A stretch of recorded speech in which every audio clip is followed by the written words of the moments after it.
আসসালামু আলাইকুম। সমস্যা কন্ডিশনাল।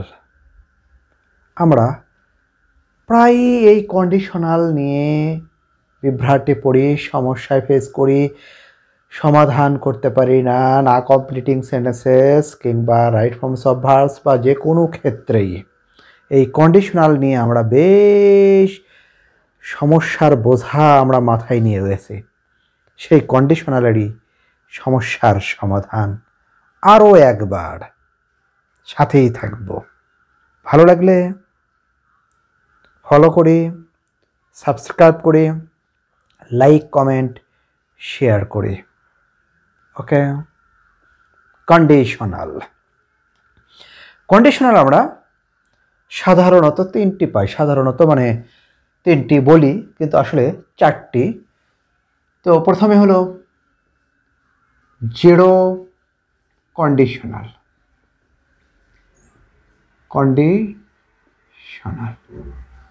Zero conditional. তারপরে আমরা ব্যবহার করি ফার্স্ট কন্ডিশনাল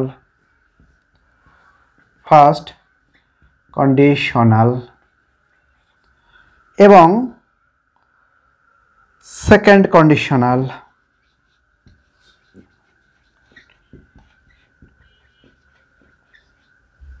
পরিশেষে থার্ড কন্ডিশনাল।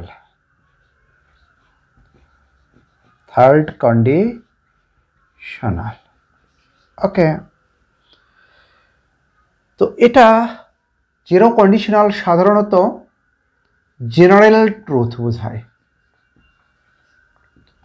অর্থাৎ সত্য ঘটনা, সত্য বিষয়ের সঙ্গে সম্পর্কযুক্ত। আর এই কন্ডিশনালের মধ্যে যে আমরা মার্কার পাই সেটা ইফ থাকে, আনলেস থাকে, ইনকেস থাকে, প্রোভাইডিং দ্যাট থাকে, কিংবা হ্যাডও শুরুতে থাকে। তো এই এই জিরো কন্ডিশনাল যেহেতু ইউনিভার্সাল ট্রুথ বা জেনারেল ট্রুথ ঘটে, তাহলে এটা খেয়াল করব যে উভয় ক্লোজে আমাদের প্রেজেন্ট টেন্স মানে প্রেজেন্ট ইনডিফিনিট টেন্স হয়। সাধারণত প্রেজেন্ট মানে প্রেজেন্ট ইনডিফিনিট। ওকে, দুটোই কিন্তু প্রেজেন্ট টেন্সের মধ্যেই থাকবে। যেমন if you heat ice it melts. এই যে প্রেজেন্ট আছে, present indefinite. If it is winter it dews. যদি শীতকাল হয় তাহলে শিশির পড়ে। ইফ ইট ইজ রেইনি সিজন ইট রেইনস। এগুলো জেনারেল ট্রুথ যে এমনটি সাধারণত ঘটে। Present indefinite. ওকে, কিন্তু যদি আমরা ফার্স্ট কন্ডিশনালে যাই তাহলে এখানে আমরা পাই হলো প্রেজেন্ট ইনডিফিনিট টেন্স সাথে ফিউচার ইনডিফিনিট কিংবা প্রেজেন্টের মে ক্যান দ্বারা। যেমন if you read you will learn. If you take regular exercise you will keep fit। অর্থাৎ এখানে আমরা পাচ্ছি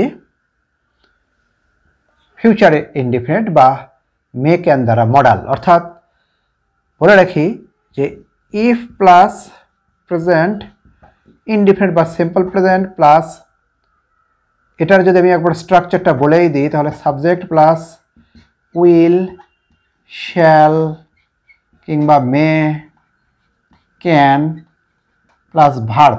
যেহেতু আমি অ্যাক্টিভ অর্থে ওয়ানটা দিলাম প্লাস এক্সটেনশন। ওকে, অর্থাৎ shall will may can V1।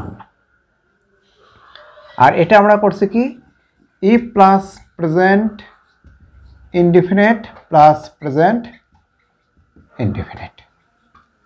ওকে, তো ইফ প্রথমে মাঝে যেখানেই থাকুক সূত্রটা আমরা মনে রাখবো যে ইফের সঙ্গে প্রেজেন্ট, অপরটা প্রেজেন্ট ইনডিফিনিট। এখানে ইফের সঙ্গে প্রেজেন্ট ইনডিফিনিট, অপরটা ফিউচার ইনডিফিনিট বা মে ক্যান দ্বারা আমরা করতে পারি। এটা যদি মাঝে থাকে তাহলে এই অংশটা সাবঅর্ডিনেট ক্লজ, যদি মাঝে থাকে মানে শেষে থাকে প্রিন্সিপাল ক্লজটা প্রথমে আসবে। এখন যদি আমরা সেকেন্ড বা থার্ড কন্ডিশনাল করি, এটাই হয়তো আমরা বেশি ফেস করি। ওকে, তো তার আগে বলে রাখি যে এটা আমরা একটু জেনে নিই যে উইলের পাস্ট হলো উড, শ্যালের পাস্ট হলো শুড, মের পাস্ট হলো মাইট, আর ক্যানের পাস্ট হলো কোড। এটা কিন্তু আমাদের আগে জানতে হবে, তাহলে এই কন্ডিশনালের কোনো সমস্যা নাই। আমরা এ পর্যন্ত জানলাম, এ পর্যন্ত জানি। তো এখানে আমরা হয়তো সব ক্ষেত্রে উইল ব্যবহার করব যারা স্টুডেন্ট আছি। ফিউচার ইনডিফিনিট, প্রেজেন্ট ইনডিফিনিট থেকে ফিউচার ইনডিফিনিট করলে কোনো সমস্যা নেই, সেখানে আমরা সব সময় উইল ব্যবহার করতে পারি। ওকে, তো এখন আমরা যখন সেকেন্ড এবং থার্ড কন্ডিশনালে যাব তাহলে এটা অবশ্যই আমাদের পাঁচটা জানতে হবে। তো এরপরে আমরা আসি যে সেকেন্ড কন্ডিশনাল। সেকেন্ড কন্ডিশনালটা হলো ইফের সঙ্গে যদি পাস্ট ইনডিফিনিট থাকে, if you invited me, if you invited me, এইবার কিন্তু পাস্ট ইনডিফিনিট, তখন কি হবে আই উড, কোড, মাইট কিংবা শুড এবং V1। অর্থাৎ এই যে পাস্ট, এখানে যেহেতু পাস্ট আছে, এই পাস্টগুলোর কোনো একটি আমাদের লাগবে। তো আমরা সাধারণত শুডটা হয়তো এড়িয়ে যাই, আর সবচেয়ে বেশি উডকুডের মধ্যেই আমরা বেশি ব্যবহার করে থাকি। সমস্যা নেই, যে কোনো একটি ব্যবহার করলেই হবে। এটি হলো পাস্ট কন্ডিশনাল বা সেকেন্ড কন্ডিশনাল।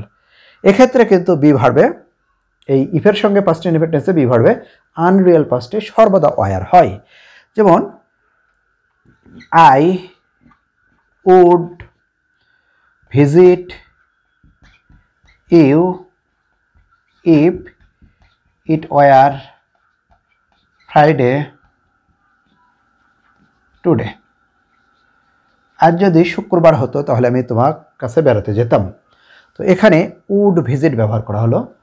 এখানে সাবঅর্ডিনেট ক্লজটা মাঝে, এই যে পাস্ট ইনডিফিনিট আছে, এটা কিন্তু পাস্ট কন্ডিশনাল। এই কন্ডিশনালের নাম হলো সেকেন্ড কিংবা পাস্ট কন্ডিশনাল। ওকে, তো এটা আমরা কি জানলাম, আমি ইফ দিয়েই বুঝে দিই যে ইফ প্লাস পাস্ট ইনডিফিনিট, তবে বি ভার্বে কিন্তু আমাদের ওয়ার প্লাস সাবজেক্ট প্লাস এই যে এই উড, কুড, মাইট, যে কোনো একটি উড, কুড, মাইট, ইভেন শুডও আমরা বসাতে পারি, তবে এড়িয়ে যাওয়াই ভালো, প্লাস V1 প্লাস এক্সটেনশন। তো অ্যাক্টিভ ফর্মে V1টা বসবে। তাহলে এই যে পাস্ট, এটা এভাবে আমরা ব্যবহার করব। এরপরে যদি আমরা থার্ড কন্ডিশনালে যাই, তার মানে এর চেয়ে আরেকটু পাস্টে, তারপরে পাস্ট পারফেক্ট, এটা আমরা কি পেলাম পাস্ট ইনডিফিনিট। ওকে, আর পাস্ট কন্ডিশনাল। এরপরে আমরা পাবো হলো পাস্ট পারফেক্ট এবং পারফেক্ট কন্ডিশনাল। সংক্ষেপে লিখলাম। ওকে, যেমন if you had studied well, যদি ভালো করে পড়তে, হ্যাড স্টাডিড, এখানে কিন্তু শুধু স্টাডিড, এখানে ইনভাইটেড আছে, হ্যাড স্টাডিড, তাহলে কি হতো ইউ, এই যে উড, কুড, মাইটের একটা লাগবেই, উড, কুড, মাইট কিংবা শুডও আমরা ব্যবহার করতে পারি। ওই যে আগের সিলসিলাটা চলে আসবে, তারপরে হ্যাভ দিতে হবে। তাহলে ইউ উড হ্যাভ বা কুড হ্যাভ, মাইট হ্যাভ, কি হতো V3 সাকসিডেড। ওকে, এটা কিন্তু পাস্ট পারফেক্ট, পারফেক্ট কন্ডিশনাল। তাহলে সূত্রটা আমরা লিখে নিই যে if plus past perfect plus perfect কন্ডিশনালটা কি, সাবজেক্টের পরে অবশ্যই শুড, উড, কুড, মাইট এবং একটা হ্যাভ আসবে, কারণ আর একটু পাস্টে যেতে হবে, এবং V3 প্লাস এক্সটেনশন অ্যাক্টিভ ফর্মে। প্যাসিভ হলে হয়তো বিন দিয়ে V3 আসবে, কিন্তু হ্যাভ পর্যন্ত এবং V3, প্যাসিভ হলে বিন দিয়ে V3 আসবে। এটা হলো পারফেক্ট কন্ডিশনাল। এভাবে if you had invited me I would have joined your party. Okay, তো এখানে একটুখানি বলে রাখি যে এই দুটোর মধ্যে আমাদের আবার হ্যাডের উপস্থিতি আছে। হ্যাডের উপস্থিতিটা এটা আমাদের খেয়াল করতে হবে।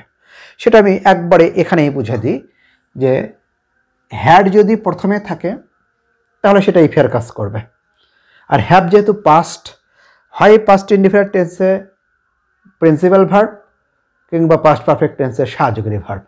হ্যাড প্রথমে থাকলে এই দুটো কন্ডিশনালের মধ্যেই পড়বে। ওকে, হ্যাড আই মানে if I had, had you মানে if you had, had they মানে ইফ দে হ্যাড। তারপরে যা আছে সেটা ধরে আমাদের এই দুটোর মধ্যে কোনটি পড়বে সেটি খেয়াল করতে হবে। যেমন হ্যাড আই এ পেন মানে if I had a pen, তাহলে কি হবে, if I had a pen. যদি এটা থাকে তাহলে আমাদের কোন সূত্রে পড়বে, এটাতে, কারণ পাস্ট ইনডিফিনিট শুধু হ্যাড আছে আর কোনো ভার্ব নাই। তাহলে কি হবে, পারফেক্ট পাস্ট মানে পাস্ট কন্ডিশনাল, এই যে উড কুড মাইটের যে কোনো একটি। তাহলে আই উড গিভ ইউ, ঠিক আছে, শুধু হ্যাড। এটাই যদি আমি আরেকটু বুঝে দিই যে হ্যাড আই এর পরে আরেকটা ভার্ব আছে, had I got a pen, তাহলে কি হলো, হ্যাড এবং গট মিলে থার্ডে চলে গেল। তাহলে এটা কি হতো, ইফ আই হ্যাড গট। তাহলে এখন মিলটা দেখি, হ্যাডটা পরে নিয়ে যাই ইফ বসায় থার্ড কন্ডিশনাল, তখন কি হতো এখানে, উড হ্যাভ গিভেন ইউ। আসলে কোনো সমস্যা নেই, একটু বুঝবো। আমরা জেরো কন্ডিশনাল তখনই ব্যবহার করব যখন জেনারেল ট্রুথ সত্য কথা বোঝাবে। ওকে, ফার্স্ট কন্ডিশনাল যদি ইফের সঙ্গে প্রেজেন্ট ইনডিফিনিট থাকে তাহলে অপরটা আমরা করব ফিউচার ইনডিফিনিট, অর্থাৎ উইলের উপস্থিতি নিয়ে V1 দিলেই হয়ে গেল এমন একটা অর্থবোধকভাবে। প্যাসিভ করলে বি দিয়ে V3 করতে পারি। ওকে, তো সেখানে আই এর ক্ষেত্রে শ্যালো করতে পারি অথবা মে ক্যান দ্বারাও করতে পারি।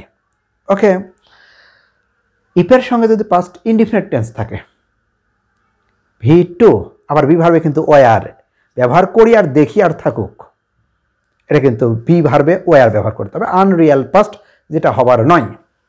তাহলে ওই শ্যালের পাস্ট শুড, উইলের পাস্ট উড, ক্যানের পাস্ট কুড আর মের পাস্ট মাইট, এই চারটির কোনো একটি, এবং V1 অ্যাক্টিভ ফর্মে। আর প্যাসিভ হলে তো মডেলের পরে বি দিয়ে V3 করতে হয়, এটা অর্থের ব্যাপার নির্ভর করবে। তো এখানে উড কুড মাইট যে কোনো একটি ব্যবহার করব, সমস্যা নেই। আমরা সবচেয়ে বেশি হয়তো দেখি বা করি উড কিংবা কুড। ওকে, তো চারটির কোনো একটি করলে কোনো সমস্যা নাই, তবে উড বা কুডি হয়তো আমরা বেশি দেখি বা বেশি করে থাকি। ঠিক যদি পাস্ট পারফেক্ট থাকে, পাস্ট পারফেক্ট মানে হ্যাড দিয়ে V3, তাহলে তখন হবে পারফেক্ট কন্ডিশনাল। ওকে, হ্যাড দিয়ে V3, কিন্তু যেহেতু আরেকটু পাস্ট ইনডিফিনিট থেকে পাস্ট পারফেক্ট একটু পাস্ট, তাহলে এখানে হ্যাড V3 অর্থাৎ উড কুড মাইটের পরে হ্যাভ দিয়ে V3 করতে হবে অ্যাক্টিভ ফর্মে, উড কুড মাইটের পরে হ্যাভ দিয়ে V3 করতে হবে। ওকে, তাহলে পারফেক্ট।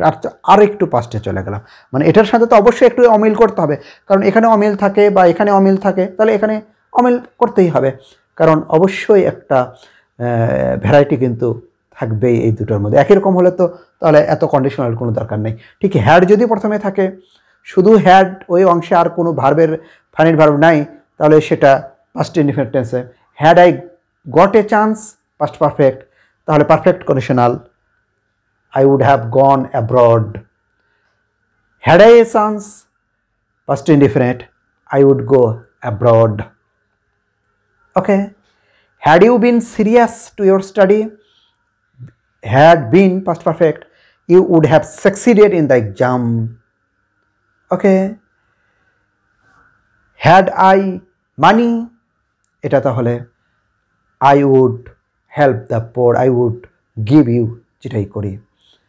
বুঝতে হবে কি আছে আর কি নাই, কি থাকলে কি করতে হবে, জাস্ট এই আলোচনার মধ্যেই সীমাবদ্ধ। আশা করি আর কিছুর প্রয়োজন পড়বে না এই কন্ডিশনাল নিয়ে। Thank you.